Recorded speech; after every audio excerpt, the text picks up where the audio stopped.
Shalom Bapak, Ibu, dan Saudara-saudara yang diberkati Tuhan. Kembali lagi bersama saya Priska Tiovani dalam Katekismus Heidelberg yang ke-113 dengan pertanyaan sebagai berikut. Apa bunyi dari perintah yang ke-10? Jawabannya terdapat dalam Keluaran pasal 20 ayat ke-17. Saya akan membacakannya untuk Bapak, Ibu, Saudara sekalian. Jangan mengingini rumah sesamamu, istrinya, hambanya laki-laki, hambanya perempuan, lembunya, dan keledainya, atau apapun yang dipunyai sesamamu. Nah, dalam katekismus ini, dalam ayat ini kita akan belajar 2 poin penting. Yang pertama adalah iri hati.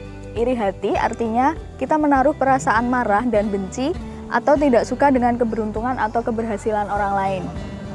Iri hati muncul karena seseorang tidak menyadari anugerah Tuhan yang sudah melimpah dalam hidupnya.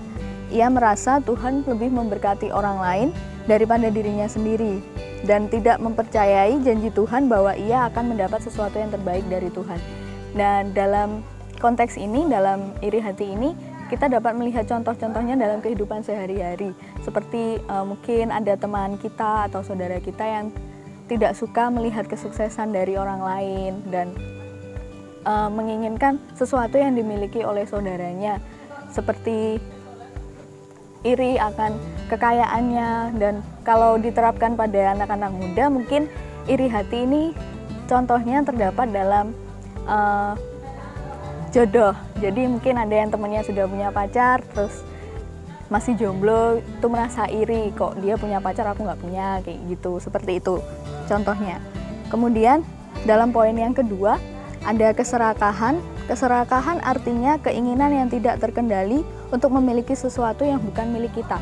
Nah, keserakahan ini dalam contoh sehari-hari ada orang yang serakah dalam hal bisnis, dalam hal kita bisa melihat contohnya yang lebih jelas adalah di berita-berita ya, di mana ada pemerintah yang mengambil hak masyarakat dalam hal bansos, bantuan sosial. Itu seharusnya itu adalah hak masyarakat, seharusnya itu adalah milik masyarakat, tapi mereka mengambil itu untuk keuntungan mereka sendiri, padahal mereka sudah diberkati Tuhan lebih dari cukup. Seperti itu contohnya.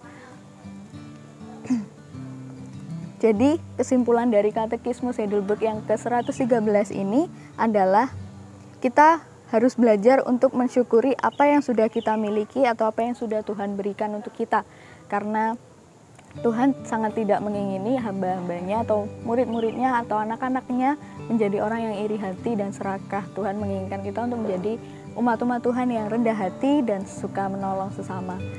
Demikian katekismus pada sore hari ini. Tuhan Yesus memberkati.